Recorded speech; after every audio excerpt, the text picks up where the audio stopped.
আসসালামু আলাইকুম। আপনারা সবাই কেমন আছেন? আশা করি ভালো আছেন। আমিও আলহামদুলিল্লাহ ভালো আছি। আজকে আপনাদের সাথে পেঁপের বরফি রেসিপি শেয়ার করব।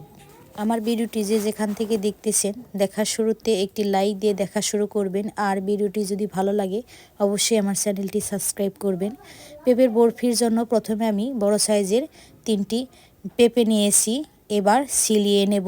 ছিলিয়ে ধুয়ে পরিষ্কার করে মাঝখান দিয়ে কেটে বিচিগুলা ফেলে দিয়ে ধুয়ে পরিষ্কার করে একটি গ্রেটারের সাহায্যে আমি সবগুলো পেঁপেই গ্রেট করে নেব। অন্যদিকে চুলায় আমি কড়াইটা বসিয়ে দিয়েছি। 1 কাপ পরিমাণে পানি দিয়ে দিলাম। এবার সবগুলো পেঁপে আমার গ্রেট করা হয়ে গেছে, ওগুলো আমি কড়াইতে দিয়ে দিলাম। এবার পেঁপেগুলো আমি একটু ভাপ দিয়ে নেব যাতে পানিটা বের হয়ে যায়।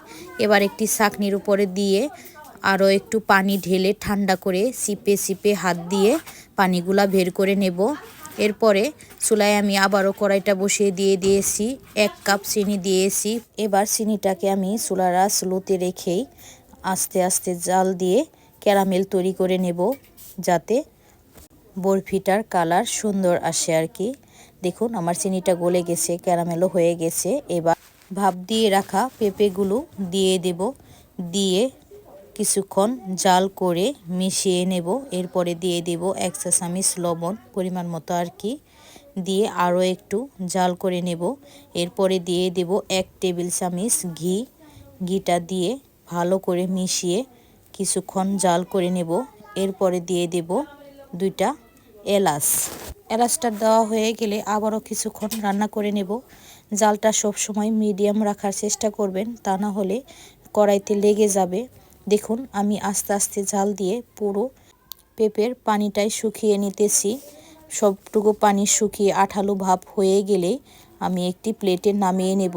একটু ঠান্ডা হয়ে আসলেই আমি এটাকে সমান করে মেলে দেব। এরপরে ঠান্ডা হয়ে যখন শক্ত হয়ে যাবে, একটি চাকু দিয়ে 4 কোণা শেপ দিয়ে আমি সবগুলো বরফি কেটে নেব। সবগুলো কাটা হয়ে গেলে এরপরে আমি কিছু কাজু বাদাম দিয়ে সুন্দর করে সাজিয়ে নেব। আপনারা চাইলেই বাসায় এভাবে বানিয়ে খেতে পারেন। অনেক হেলদি এবং মজাদার একটি খাবার, আর বানাতেও বেশি ঝামেলা না, বেশি উপকরণ লাগে না। শুধু চিনি আর পেঁপে আর সামান্য একটু ঘি হলেই হয়ে যায় সুস্বাদু এই বরফিটি। দেশে কিংবা দেশের বাইরে যে যেখান থেকে আমার ভিডিওটি দেখতেছেন সবাইকে অসংখ্য ধন্যবাদ পুরো ভিডিওটি দেখার জন্য আর সুন্দর সুন্দর কমেন্টের জন্য। আবারও ধন্যবাদ। ভালো থাকবেন। আল্লাহ হাফেজ।